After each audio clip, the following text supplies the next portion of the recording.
Like anything in life, there's pros and cons.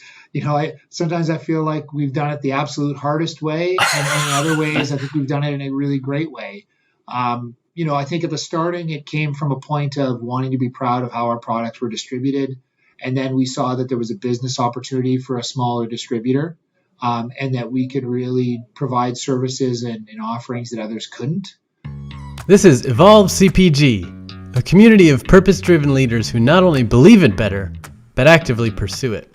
Better products, better brands, better leadership for a better world. I'm your host, Gage Mitchell, and today we're speaking with Ian Walker, owner of Left Coast Naturals, an organic and natural food distributor and manufacturer of better ingredient brands like Hippie Snacks, among others. Hi, I'm Ian Walker. I'm the owner and president of Hippie Snacks, a better-for-you snack company based in Burnaby, and Left Coast Naturals, an organic and natural food distributor selling across Canada. Nice. Well, thanks for joining me, Ian. I'm excited to chat with you and share your story.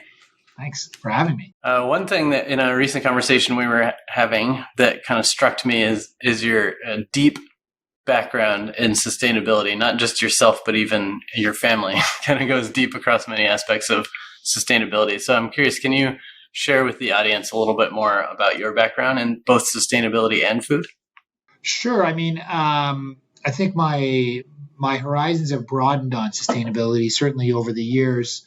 I would say that, I grew up, spending a lot of time in the outdoors, worked as a canoe trip guide, and I would have come out of high school calling myself an environmentalist, is what we kind of called ourselves in those days in the late 80s.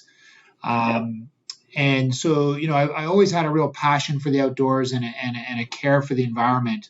But I was also brought up around a family business. My father and his brother ran a business that our generation has some involvement with off the side, where really how you impacted the communities that you worked in, how you treated people, and how you left the earth were really important aspects of how the business was operated. And so that was kind of part of regular conversation, and I was brainwashed to some degree in good ways about, sort of how you treat people, how you treat environment. And we didn't even call it sustainability in those days. It was just sort of like how you operated, how you were a good person.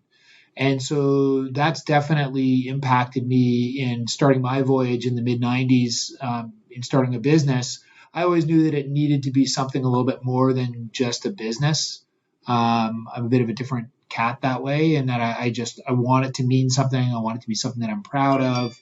And so, in starting this business, I didn't just want it to be some big business that I built up and sold. I wanted it to be something that had a positive impact on society, and sort of, whether I knew it or not, those lessons learned as a kid they show up. Yeah, indeed. I've got multiple of those. When people ask me how I got into food, the story ends up going back to my grandmother growing up on a farm in Nebraska. And then, when I came around, we were living in Colorado, but she always kept a garden in the backyard and would always cook with fresh food, or she would store food away. And I just kind of learned a lot of principles from her about making stuff from real ingredients from scratch, using whatever you can and putting it by. And so much of it comes back to those basics, doesn't it? Right? It's like treat people the way you want to be treated, golden rule type stuff. Do what you say you're going to do. And when it comes to food, going back to the basics of whole foods. I think it's not actually as complicated as people make it sound. Yeah, exactly. But the thing about sustainability that I always find interesting, it's like life. As soon as we think that we've got it figured out, we're in trouble. So it's a voyage. As I said, I've been learning this since I joined this industry as a quite naive person, and I'll continually be learning. Just like our business will never be perfect from a sustainability perspective, and I think that's the struggle, is that sometimes people expect perfection, and we're all just trying to improve every day to be better than we were the day before. Baby steps with the right intentions and constant progress, you'll get somewhere. I like it. So you briefly touched on your business, Left Coast Naturals. So tell me a little bit more about how or why this particular business, like what got you into that business model, why food in particular, why the left coast, and so on. For sure. I fell into this business. I was fresh out of university. In my mid-20s,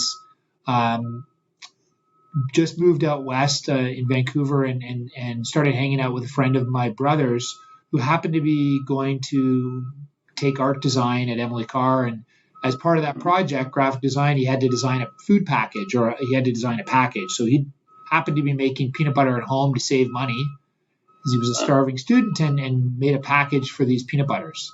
And so I was hanging out with him at the time, and he said, "Hey, do you think maybe I could sell this product, and could you help me with that?" So we started making the product and selling it at a market, and then stores started asking for it. And it's like next thing you know, you wake up and you've got a business. And so we started as a manufacturer, and we still are a manufacturer. And if you fast forward to today, we really are two businesses in one. We're a manufacturer of products, but then in the early days, no one would distribute for us. So no one would sell to the stores. So it was us driving around in our car, dropping off product out of the trunk of the car. And then you get a van, and then you get a truck, and you realize that you're losing a lot of money driving all the way to Kelowna to drop off product. You should maybe carry a bit more product. So you start distributing other people's products. And then you realize that if you're going to do that, you should actually have a business plan, because it's a separate business. So We've really grown these two businesses in parallel, a manufacturing branded business that started with a brand called Skeet Nikes. And today the focus is more on a brand called Hippie Snacks. And so we make whole food snacks like cauliflower crisps, avocado crisps, almond crisps. So sort of snack crackers made from real foods. So we actually grind whole cauliflower as the base for the product. And then in parallel to that, we've built a distribution business, because I wanted to be proud of how my products were distributed in my backyard. And we saw there was an opportunity for somebody to be a small distributor that added a lot of value. So we act as a full service distributor, kind of like a broker, brand manager, marketing agency, distributor, all rolled into one. So we represent about 30 to 35 brands across Western Canada, and we're just expanding to distribute in the East. And then we also sell a lot of organic bulk. So if you buy organic out of a bulk bin, it's usually from us, and especially if you're in the West. So we manage those programs for stores and help curate and find the products. But really, we saw that if we're going to be in that business, we wanted to be a little bit different. We really did want to focus on organic. We wanted to focus on better for you products. And, because we can have an impact on the types of foods that people eat, and we can steer it in the right direction. And likewise, we love the idea that in buying bulk items, we're buying direct from farmer, having impact at the farm level, and really super transparency right through to the store, really. Yeah, that's beautiful. I think what's interesting too is that a lot of distributors don't have their own manufacturing arm. A lot of manufacturers don't necessarily have their own brands. A lot of brands don't necessarily do all their own manufacturing, but somehow you've managed to do all of them. So has it, to some degree, it sounds like that was strategic, but it also to some degree sounds like it was an accident. But reflecting back on it now, do you feel like that's the best business model to go for, is being able to control all pieces and support others in the community as well? Like anything in life, there's pros and cons. Sometimes I feel like we've done it the absolute hardest way, and in other ways, I think we've done it in a really great way. I think at the starting, it came from a point of wanting to be proud of how our products were distributed. And then we saw that there was a business opportunity for a smaller distributor, and that we could really provide services and offerings that others couldn't. And so there's definitely a business opportunity there. And both sides have benefited from that. So the distribution has benefited by the fact that we can bring innovation and some of our own brands that we own exclusively to the distribution, and we can bring innovation. And the brand benefits because the distribution gives a disproportionate amount of effort to our brands, and even for the other brands we represent, because we've stayed small. So we want to just, I think a lot of times in business, it's knowing what you want to be and also what you don't want to be. And So we never had the intention to be the biggest distributor. We've always had the intention just to be the best. So be a really good distributor that would be the distributor we wish we had in all regions.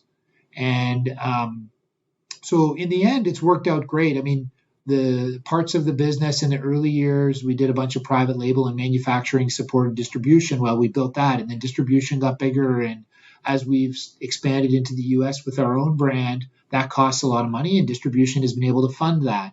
So, we're in a position now where we have a very diverse revenue stream. We have good sort of a bunch of legs to stand on. So because we do private label, we do our own brand, and we do distribution. And within distribution, we also do bulk.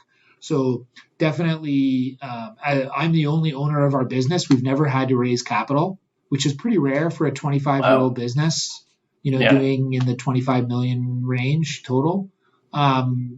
So, generally people have to do raises. They have to have investors. And so this slow build and this having a few legs to stand on has allowed us to fund ourselves, allow us to be patient, allowed us to also make the decisions around sustainability that maybe if we had investors or we wouldn't have been able to do.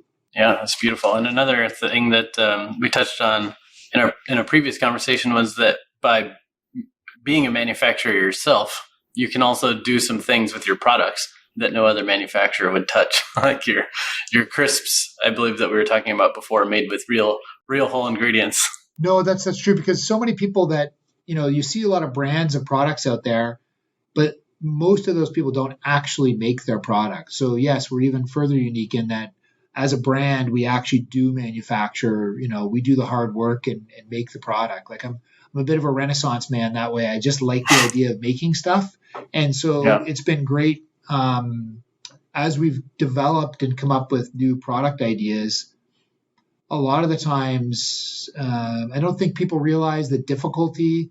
You can make something in your kitchen and it tastes great, but to turn that into a packaged product that can sell in stores and taste great, have good shelf life, have nice packaging, present itself well, hold form, taste, and taste great, not just now, but 9 months from now, is really difficult. And then to be able to manufacture that at a scale that you have to be able to sell across North America, that also is difficult, because sometimes you can make things at small scale, but you can't make them at big scale, or you can't get them efficient.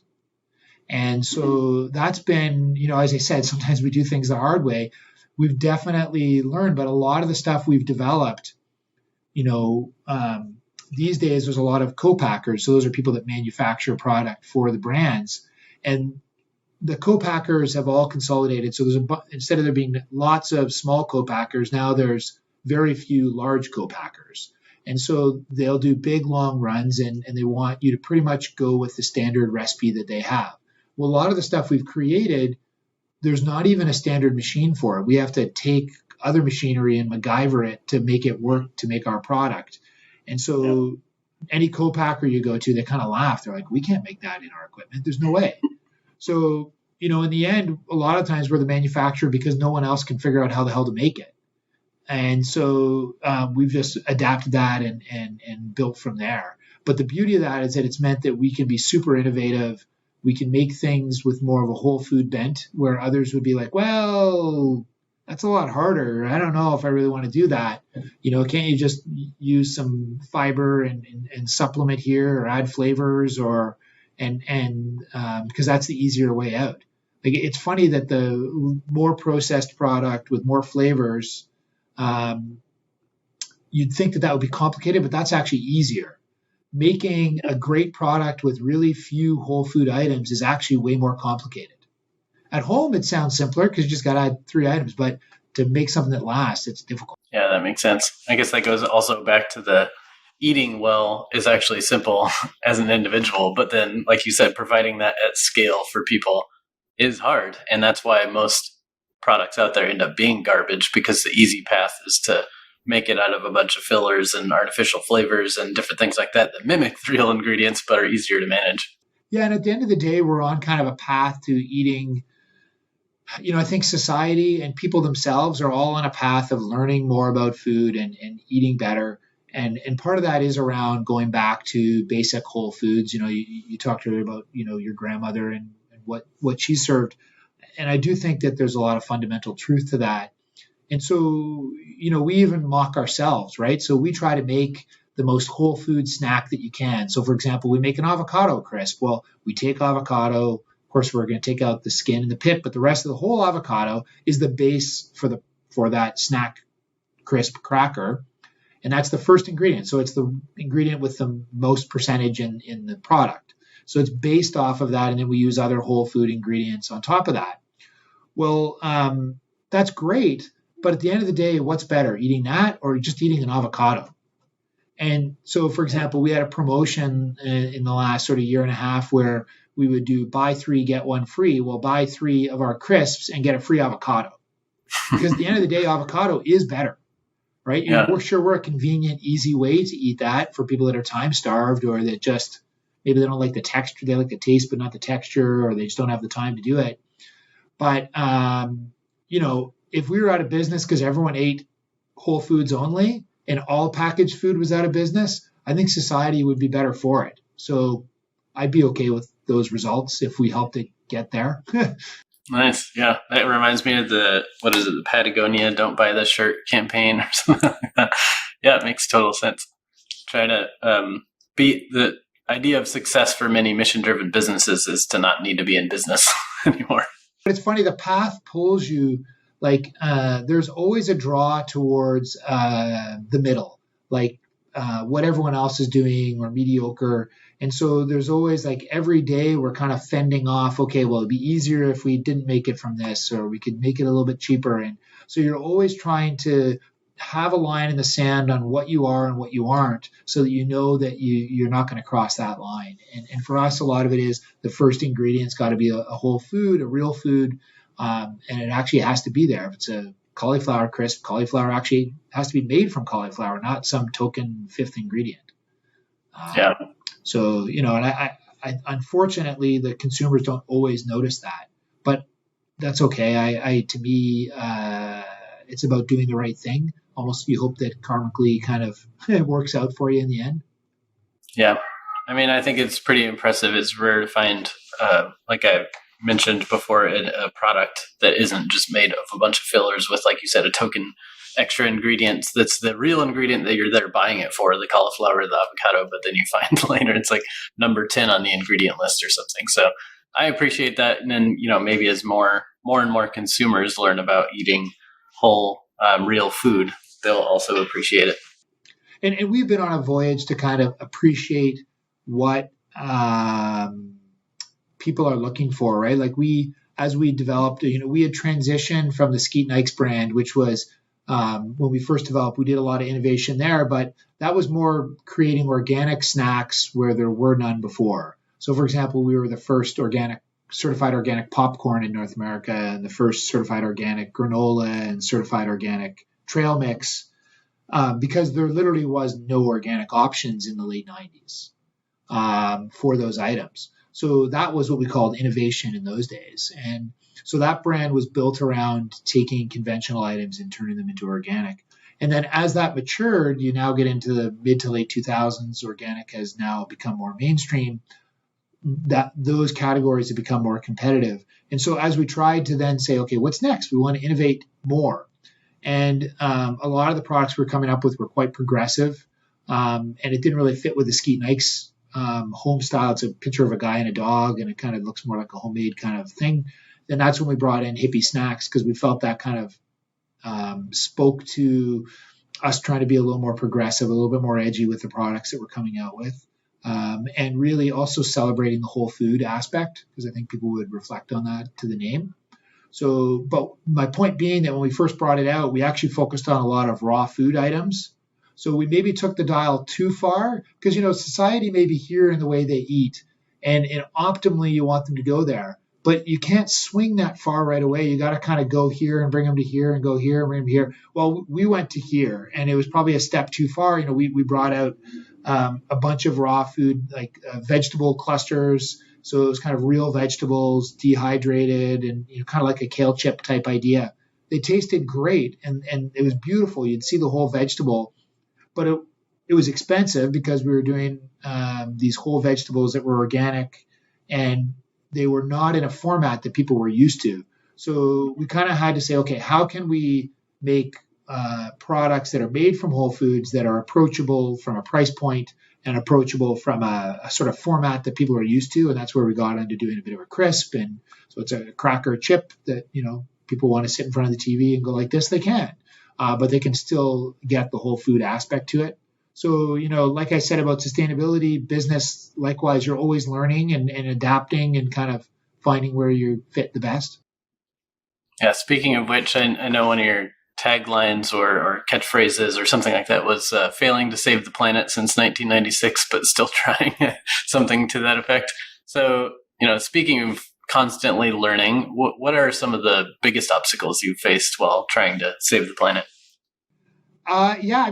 First I probably would start with our journey and kind of how we've evolved. And then part of that, if that's okay, and that could go into the obstacles, because, I talked about how I came out of high school and university as a bit more of an environmentalist. And I think I always like to remind people that, when we started in this, I kind of felt like, we knew that we wanted to have a business that did well for the earth.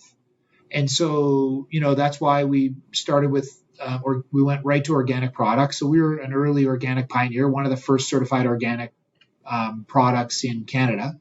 And so we really went to that early. So we focused on that, and we focused on the environmental side of sustainability. Of course, there's 3 pillars to sustainability. So there's the planet or environmental or people, and then there's people or society or the societal impacts, and then there's the economic, which has to kind of drive it. And so we really focused on the environmental side, and kind of it was more like let's create a laundry list of the things that we can do to green our business. So it's kind of an old school prototypical thing. Okay, how do we minimize waste? How do we, minimize energy? How do we minimize packaging? How do we, lower our carbon footprint? So you're thinking about some of these things, but doing it without the research really killed us. So one of the earlier things that we did was we got a cradle to grave carbon footprint done on our products. And that was a real eye opener. That was where we learned, oh, wow, we've focused a lot on energy use and packaging, but, actually the biggest contributor to footprint for this product is how the food is actually grown. So that was 55% of the footprint. So what kind of tillage practices and irrigation methodologies and water source and riparian area protection. And, we learned all these things that, we sort of knew, but we didn't know they had that big an impact. And then 25% was trucking, transport. So from farm to processing to us to distributor to store to home, all those have added up to 25%. So those 2 factors added up to 80%. So it seemed like, isn't that where we should be digging in? So, we started to really dig in there, but some of those things are really complicated things to talk about. A lot of people don't understand the, no-till practice or it's not sexy to talk about what kind of drip irrigation you're using and how that's less water. So, those are things that we did, but we didn't, kind of talk about it a ton. At the same time, we realized that, so much of a big part of it is also the societal. So understanding workers and communities that you operate in, and really that was a big part of it. And some of the things we were doing, but we weren't really maybe doing in a formal sense or even thinking of it as sustainability. So especially as you get into say 2010 when we became a founding Canadian B Corp, that was a way for us to kind of measure how we were doing in all those areas and make sure that we were looking at the full scope around what we were doing in the other areas of impact. So that was a really big one for us was understanding those things and pulling that kind of so that you're looking at all aspects. And then coming back to your question, what have been the challenges? I think some of the challenges have been getting information on what actually has impact. I think consumer perception continues to be a challenge. There is reality and there's consumer perception. So the biggest one by far is that packaging is all consumers want to talk about. And it's actually 2% of our entire footprint. So, we've spent a lot of heartache and time trying to figure out better packaging, when if we just focused on irrigation method or tillage practice, we'd have like a 5x impact compared to packaging. So, but it's one of these things where consumers want to be heard, and you can't tell them they're wrong. It doesn't go over well.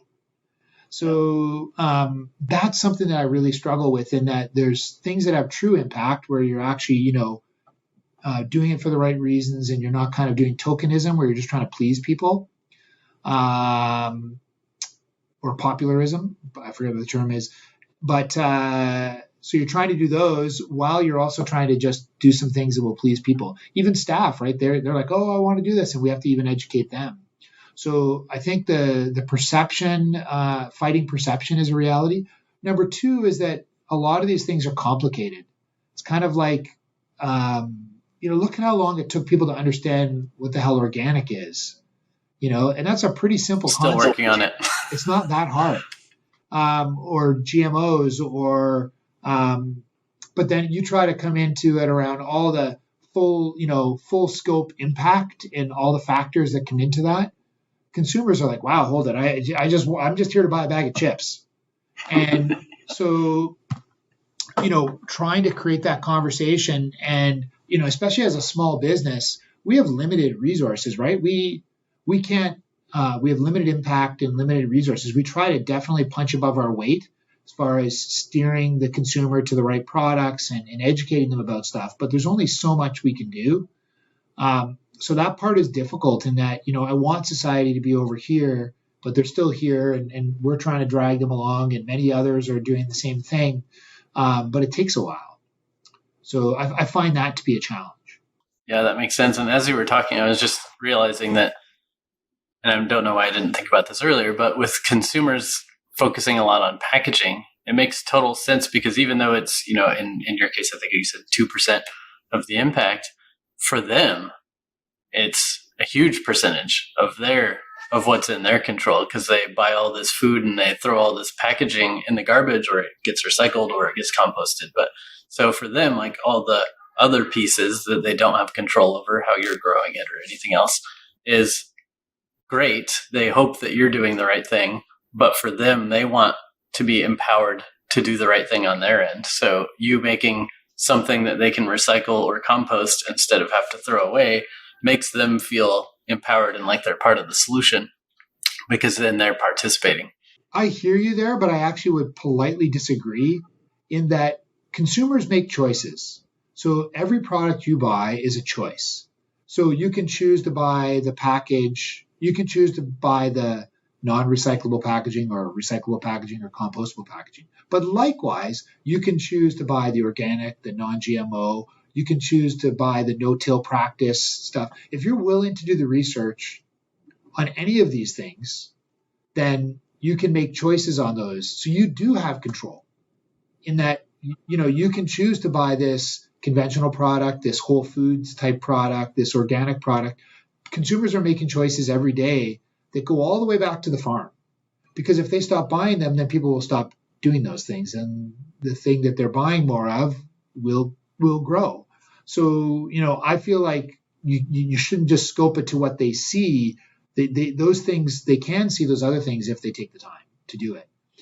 That being said, I know I that's an idealist in me, wishing that they would think about those things. They don't always, I get it, but that is in their control, and that always drives me a little bit nuts, because I'm like, hey, you get to choose, you get to make these decisions every day. Yeah, and I think that's where we want consumers to get to, is understanding / realizing and taking advantage of their power over what they buy and how big of a difference that makes. And even the consumers who do want to make a difference, and they do buy the organic or the climate neutral or whatever else, the tangible physical thing right in front of them still at the end of the day is the package. And I think that's what I'm getting at, is it's much more in their face and direct, compared to whether or not those farmers in South America are paid fairly. Like, that's not in their face. It'll probably never be in their face. But that package, that's something they tangibly have to put in their hand and then, put somewhere in some sort of other vessel. And that has a little bit more direct emotional connection for them. So we want to elevate them to the care about the other stuff all across the world or on the farms or globally, but it's much easier for them to connect on that package, I think. And I definitely appreciate that. And as a consumer, it's, how many of us have stood in front of like a one of those sort of garbage consoles that has like compost and recycling and thing, and you're going, and you want to make the right choice, right? Like you're trying to figure out, okay, well, this has this and this, and manufacturers are the same in that we're trying to make the right decisions to give good options. But one of the things I think is helpful is if manufacturers can simplify information. So, for example, if on the bag it says recyclable or compostable, that helps them to understand that side. Likewise, on the sustainability side, that's one of the reasons why we became a B Corp, because these concepts that I'm talking around sustainability are quite complicated, and there's a million factors. So, and there is a lot of greenwashing that goes on. So you'll see a lot of claims that get put on packaging that don't really mean anything. They're kind of made up claims. And so we get frustrated as people that are trying to do a lot of good things. So I wanted to kind of elevate so that B Corp could eventually become the kind of easy reference gold standard for consumers. They look at it, they go, oh, this is B Corp. Okay, I know it's okay. I don't have to look for these other claims. I can trust this one. And so the more of us that become it and the more of us that put that on our packaging, the more referential that can become for consumers. And that was one of the reasons why I signed on, not necessarily for us, but more because that means I'm one more person. And then the number of people that I can get to sign up and put it on their package, then it now becomes more something where consumers see a bit more and they're like, oh, maybe this is something I should be buying. I'm going to look for this on packages now. And so that's an easy reference for them to use. Yeah, that makes total sense. And I 100% agree that we need clarity or simplification for consumers. And there's so much information that they should or could be paying attention to. But, when you have like 1.2 seconds to decide what you're putting in your cart on the shelf, like which things are you paying attention to? So I agree. I'm also an advocate for / hoping for B Corp becoming one of those easier symbols for them to just recognize that badge and know that, they could dig into all the details, but at least from a high level perspective, that's probably a company doing their best to do the right things. For sure. So should we go down the packaging rabbit hole? Do you want to explore the pros and cons of that? Yeah, let's dig into it a bit. I think, that topic comes up over and over and over again. And I often say that the most sustainable packaging is no packaging, of course, but that's not an option for a lot of food products because otherwise it can't get to the shelf or be on the shelf for somebody to grab it. So let's dive into that for sure. For sure. I think first I would reiterate, a big percentage of our business is in bulk foods. So to some degree, that's, I'm going to not say it's not packaging because there is packaging. Like all food has to come in a package or else how is it going to get places, right? So the only way you can't do that is if it's put in totes that then get sent back to the farm, which is pretty rare because those can't be sealed and you have to have product integrity. So, even our bulk items come in, paper bags or paper lined with plastic or cardboard boxes or boxes with plastic. So setting that aside for a second, that at least is direct from its farmer, and all the farms we deal with, they process on site. So literally it's coming from them to our warehouse and going to the store. So direct from farm type service with minimal packaging that then gets put in a bin and people can bring it right home. So we get that, that alone is a low packaging option, and we get that, and that's a big percentage of what we're trying to educate people on and talk about. When it comes to our own brand, say with Hippie Snacks, we've been around the horn on this one. We're on kind of round 3 right now of kind of looking at packaging. So there's a bunch of rabbit holes around this that are problematic for people like us and for consumers if they do the research. So, as you come into it, the first thing is to understand that all packaging essentially is called laminate. So they take different materials and they laminate them together. So generally it'd be like 2 different types of plastics where they laminate them together. And the reason they do that is that a package has to have two elements.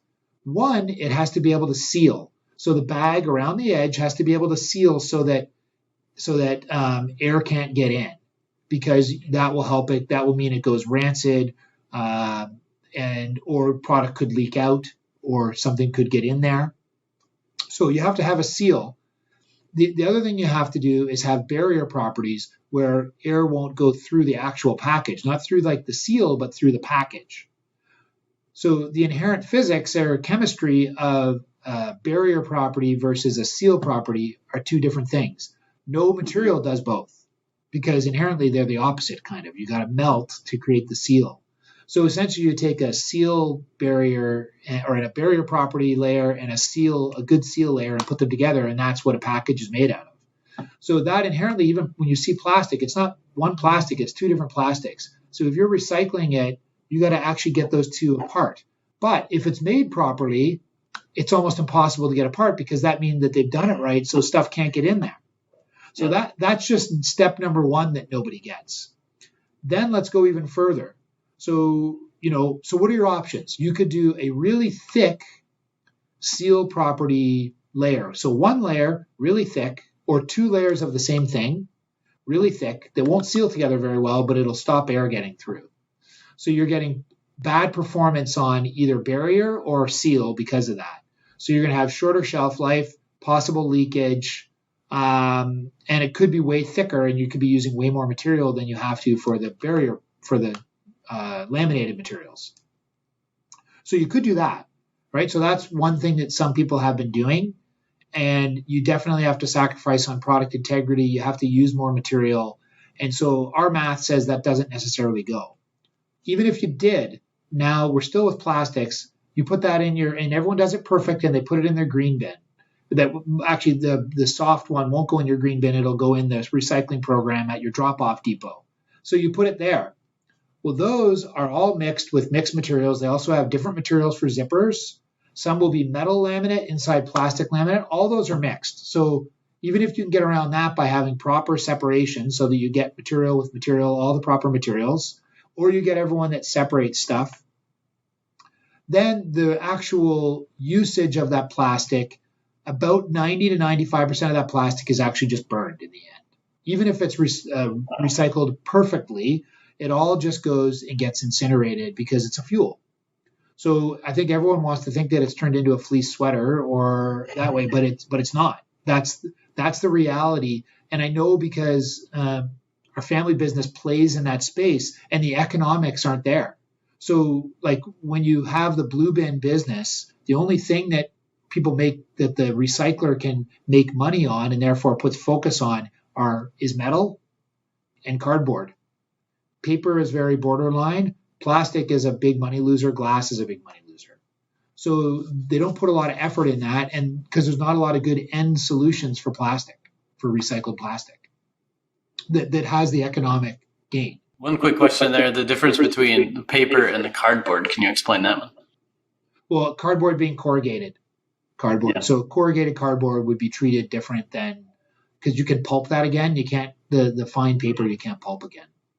Okay. It's harder to pulp, right? So you see corrugated is much more recyclable. You see a ton of 100% recyclable cardboard. You can a little bit on paper, but the problem is then paper usually is like a million different colors, a million different inks. Cardboard's pretty clean, right? It's a pretty clean, usually it's the same color, same process, so it's easier to combine. And then you get into, then people are like, okay, well, let's do compostable. Let's do biodegradable. So what are your options there? You can do a corn-based one, which all the corn-based options up until recently were GMO. Number two, they, even if they're not GMO, generally they're way more expensive and not as good at performing. And up until recently, you couldn't get, say, the zipper. You'd get like the package would be compostable, but not the zipper. Yeah. Now you get the zipper, but now you're looking at, say, a regular package being like 15 cents. The compostable one will be about 50 to 60 cents, which you usually, that difference of 25 cents, you can multiply by that by 3 or 4 to get the impact on retail price. So you're adding $1 to the retail price. Yeah. Just by that one change. So there's the economics and the performance aspect of it. Then even setting that aside, on the compost side, if it's perfect, most of these are not backyard compostable. They have to go into an industrial compost. So if they do go to industrial compost, I know this because also on the family business, we're in the compost industry. We're one of the largest players in Canada. And so there's, when you compost material, you have to, it's done over a period of months, and usually you'll have piles and you'll turn them, and they're covered quite often. And then the end result, you're going to take that product and you have to sell that product, right? You have to get rid of that product. So you'll get paid a little bit on the front end to take the compost, and then you get paid a bit on the back end to sell that. And usually it'll be mixed with soils or used in landscaping, like there's a lot of volume there. And quite often that's municipal clients or provincial, like government clients, like our parks. Those guys all have specs to their material. So you have to have a minimal amount of foreign material. Problem is that any compostable, biodegradable packaging won't break down in time. So that's considered a contaminant, in which case they will never buy the end product. So your end product, if it has it in it, has to go to landfill. It's the only place it can go. So now people like us and a bunch of other people have spent a whole bunch of money at the front end of the composting operation, actually removing all the compostable bioplastics, because they end up becoming contaminants at the end where you can't sell it. So even in places, and we're doing a big percentage of the volume on compost. So like I'm laughing because I'm frustrated about this, not because I think it's great. But plastic, the illusion of it being recycled or the illusion of it going into the compost things are false narratives. And so that's where it feels disingenuous to really go down that road. That's where I struggle. I'm like, wow, I'm going to spend a ton of money. I'm going to either destroy my margins or crank up the price for a poor performing product that will never get recycled or composted in the end anyway. So what the hell's the point? Yeah. And the sad thing is with all that also, like you kept mentioning, assumes 100% compliance on the consumer side or whatever, that the thing ends up in the right place. But more often than not, that also doesn't happen. And then there's even other, and this is layers of onion, right? Like then you look at other types of compostable, because there's the corn-based ones, like PLA it's called. And then there's quite often you'll have cellulose-based ones. So it either comes from trees. You have sugar fiber ones. But let's talk about the cellulose. To get that, so they take wood fiber and they break it down, and then they've got to separate, I think, the starches from the sugars. I'm trying to remember the process. But as we looked into it, it's really hard with cellulose to extract those. So they have to use a high chemical process that ends up being like the even if it was perfectly compostable, the end product, the process to get there is so net negative that it like makes the overall thing way worse. But nobody will go and look at that. Like, and so I think that our problem is we ask too many questions. So then you go down and you're like, oh God, that seemed like an easy solution, but it actually isn't. And so this is where you kind of throw your hand in the air and go, okay, well, for now, let's just make sure that the packaging is as small as it can be, and that it fits as tightly in the box as it can, and that we minimize packaging where we can. And let's like dig into like the 42 other things that can actually have impact. Yeah. So this is the conundrum that we're in. And I feel bad. Like I feel like here we are, this sustainable business that really cares about it. And on the surface, it looks like we don't give a shit. Yeah. When we truly do, we're not doing it because we actually do care, and we don't want to be greenwashing or faking it. And yet, you saw how long it took for me to describe even this simple aspect of it. It's not like you can throw that on your package and explain that to people.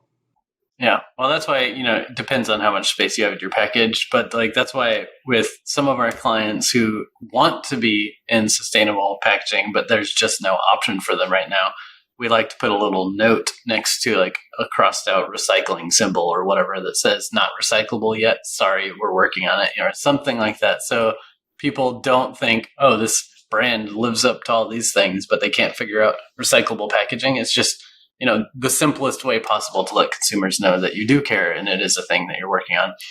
But then also, I think the how-to recycle system or something like that. That's just helping consumers understand so that they're not, what's it called, wish cycling or something like that, where they're just like, well, this might be recyclable, so I'm just going to throw it in there anywhere. This might be compostable. But if you're just very clear about whether or not it is, then at least you're solving one other problem, is hoping that it gets in the right place. Yeah, I'm in a working group right now of a bunch of sort of small and medium food processors in mostly in BC, and we're trying to talk this through on, little things like, hey, let's actually get the pure apples to apples comparison of all the different options on packaging so that we can make an educated choice, because all the data is not apples to apples. So let's actually understand which one is the best, making certain assumptions. And how can we, as food processors, could we combine with other people to lobby to help to eventually create those end user markets? Because that's what's going to drive it is end user market for either compost that has some of that particulate in it, or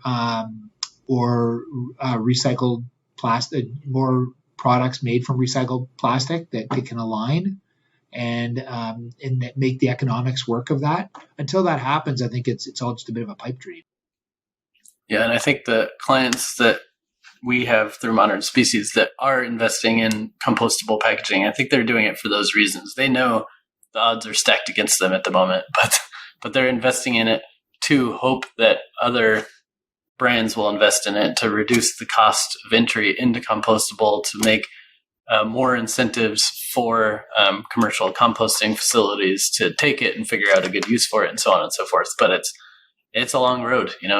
It's a difficult choice to make when it's maybe not the most sustainable thing right now, but maybe in 20 years it could be. Yeah, and I think one of these things is sometimes we care too much. Like when you're trying to lead in some of these fields, people will challenge you, which I love, right? I love that consumers have way more power than they ever have. The danger to that is that you better know what you're talking about and be intentional about what you're doing so you can answer their questions or concerns with integrity. So, I think that's why I talk about we want to know which one actually has the best footprint, so that when somebody says, why did you choose this? Why aren't you doing this? That we have a clear answer that's succinct, instead of, we just, our buddy down the road that makes products said it was a good option, or the vendor said it was the best option. I don't know why, they just said it was good. We actually want to have the answers. That takes time, and especially when you're a small business. Like I had one interesting thing that happened to us.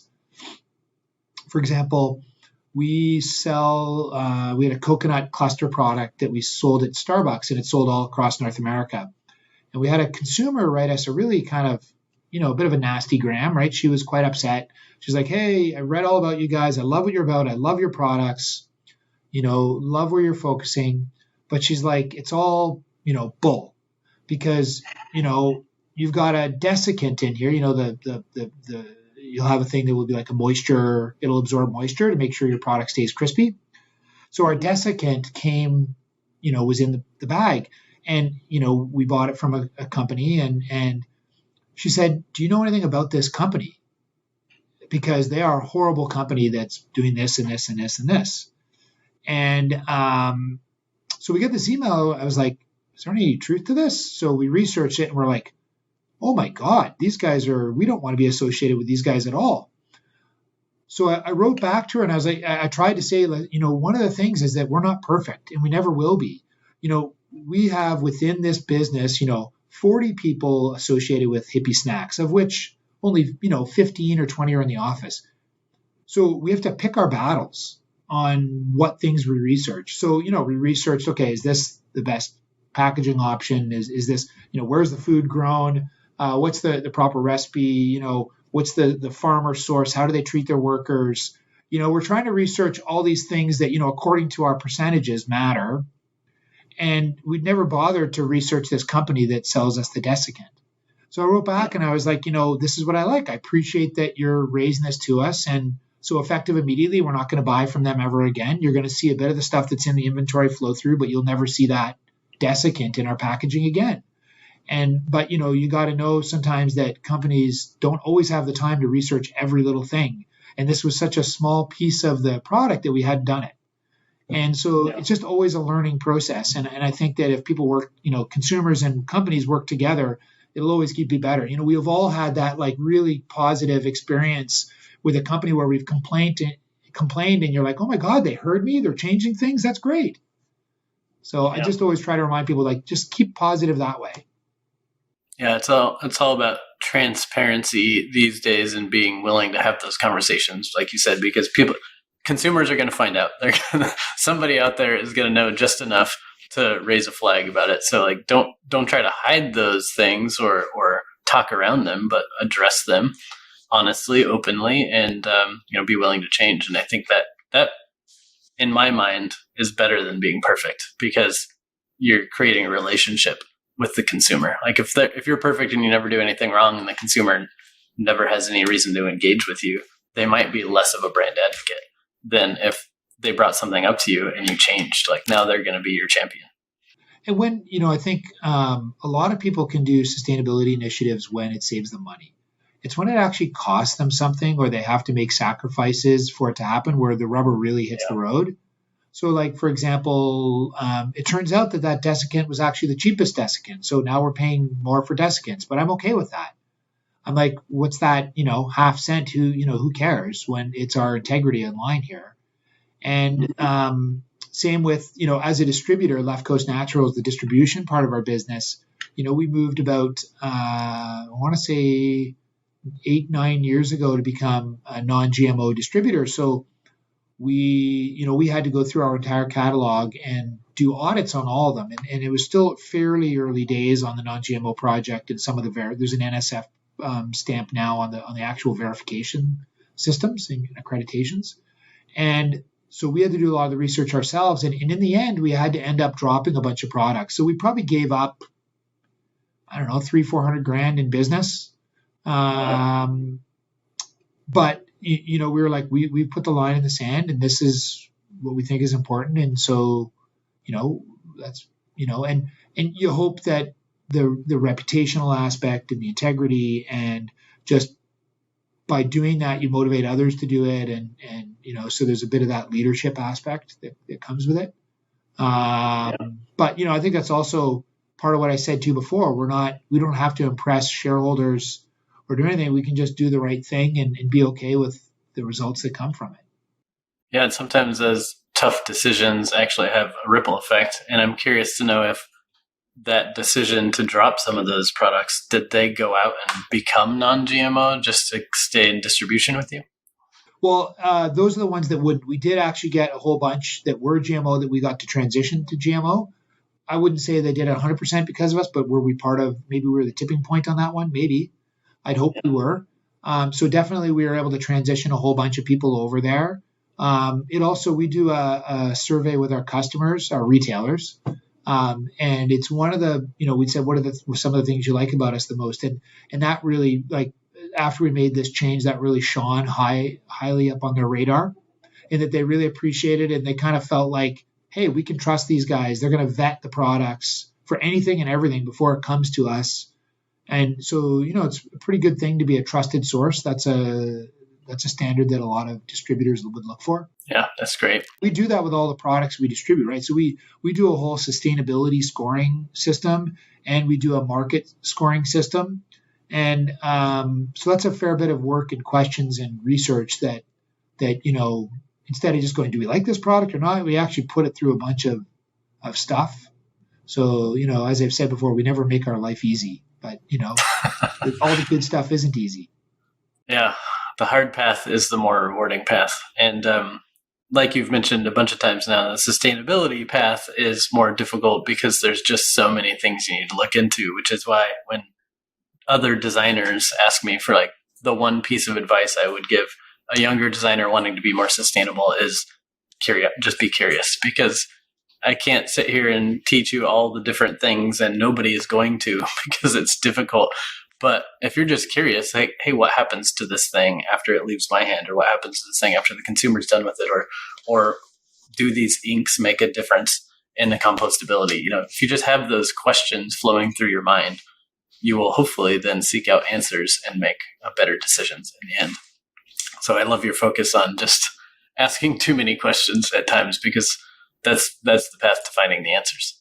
You don't always get the answer you want, but Like we had it, for example, we were non-GMO, and then we found out that the nutritional yeast we had in a product was non-GMO, but then the yeast is grown on a medium, like they feed off that medium. So it turns out that the medium was like a GMO corn.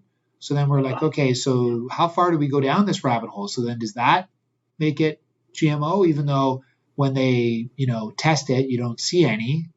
And so, once again, we ask too many questions. Yeah. So one thing I appreciate about you, though, is that you're a realist, of course. Like you're willing to say, like, look, sustainable packaging is just a deep well of no answers, really. But I also appreciate that you're an optimist and you keep trying. So with that balance, which is the balance I like to keep as well, what do you see as the future for your businesses as well as for our industry and society as a whole? Do you have any big dreams or hopes for what we can achieve? For sure. I mean, I think there's a continuum that we're on around eating. If you think about how people ate in, the 70s and 80s, and you compare it today, I think that there's been a vast improvement around percentage of organic, around percentage of processed foods, around kind of the revitalization of the perimeter of the store, right? Like there's way more perimeter shopping where it's more fresh food. Even most diets tend to lead that way, and it comes in, it's chunky, right? Like it comes in awkward changes, right? Like some people will debate the plant-based movement right now because it has a high percentage of more heavily processed product, but at the same time, it's getting people to challenge the way they think, and so I do feel that we're heading in the right direction over the last 20 years on how people eat, the types of foods they focus on, what they put in their body. I think that there's way better focus around, societal impact and considering the full scope of sustainability. There's way more impact on consumers being able to have a say in what goes on, either through social media or posting, or, when people get wronged, it can get out there. And I think that's great because it keeps, hopefully the honest companies win then. And so I like that direction. I feel like that kind of levels the playing field a little bit. So I think there's a lot of good movement there. And I actually, despite my commentary about packaging, I think there will be end solutions. I'm an optimist that there will be. That's why we're on our third round of checking now, because every like 2 years we're like, okay, maybe something good's come up. Like it's going to happen. We know it. And so I do want to keep being optimistic that will be. I think that there's going to be the one thing I haven't mapped out in my head is whether we'll go from kind of a global food economy to back to a regional. I'm trying to get that mapped in my head. I think in some ways it's good in that we're growing food where it grows most efficiently. And so that's good for yield for people and that you can, eat those things properly, because for example, like I want to buy all local for our business, but most of the food that we make our products out of, so, if it's almonds or avocados or quinoa or none of those can grow in the BC climate, right? It's just not the right climate. And so, so I don't know how far we can go on that side of things. But I do like that people are looking into where food comes from. I think there's going to be a bit of a renaissance back to kind of the whole canning, food over the winter and some of those sort of things, like just trying to preserve things, because that's going to kind of come to a natural side of things. So yeah, I'm really happy about the eating and dietary and recognition of societal impacts. So yeah, I'm really optimistic it's going that way. It's just like I say, when it goes like this, it depends where you are on that thing. You may be in a down cycle and feel, oh, darn it, nothing's happening. But the pattern is good. Yeah. even with this global pandemic. Yeah, exactly. And there's so many young people coming into our, I can only speak for our industry because I know it's so much better on the organic and natural food industry side, but all industries are definitely seeing a new generation that's bringing the importance of what a company means and what their products are. They're bringing that, it's the first and only question that matters to them in an interview, right? They want to work for businesses that they can be proud of. They don't want to like work themselves to a bone for somebody that doesn't care. And so that forces companies to change too. Yeah, absolutely. And that ties back to hopefully the increasingly growing B Corp movement as well. Hopefully that more and more consumers will be aware of that, but also it becomes like a badge of a good place to work too. Yeah, it's a pretty common question in interviews for sure. Like, or I'll say, hey, what are you interested about our business? And they're like, well, I saw you're a B Corp, so I'm amazed how many people look at it. It really makes me happy to hear that. Yeah, that's great. Well, awesome. I appreciate that you're out there helping the industry continue to evolve and that you're staying curious and continuing to look for solutions. And I, too, am optimistic that we'll find a way. It's just, we've got to deal with some sticky, complex systems, but, nature and humans seem to find a way at times. We just need to be pointed in the right direction. So, so we'll get there somehow. I appreciate you spending some time with us on the show and sharing some of your wisdom. So thanks for joining us. Yeah, thanks for having me, and I really appreciate you doing this show in general. To get these conversations out there and get people thinking and considering things. So thank you for doing that and honoring me by having you on the show. Thanks for listening. If you'd like to learn more about Ian or his companies, go to leftcoastnaturals.com or hippiesnacks.com. HIPPIE. Subscribe to our podcast and YouTube channel for more innovator interviews, expert advice, and leadership discussions. If you like this episode, leave a heart, thumbs up, or review and share it with your colleagues.